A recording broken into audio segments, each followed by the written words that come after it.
สบายดีทำสมทุกทานที่ครับสมมันนี่ก็มาพอกับสองลายยินโนมันนี่ก็พอสองบักหลาเนาะสองไม้ของเขาเนาะทุกคนพาเขาไปฮับสมได้เนาะ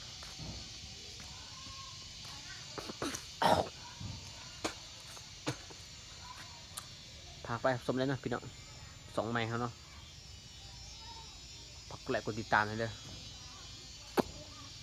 อยู่เพื่อนคือเก่า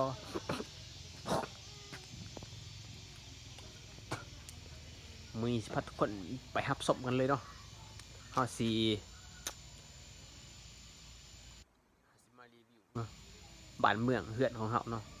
ให้ทุกคนได้เบิ่งนำกันไปเบิ่งกันเลยเนาะทุกคนว่ามันจะเป็นยังไงเนาะนี่ก็เป็นบ้านเพื่อนของเขาเนาะทางหลัง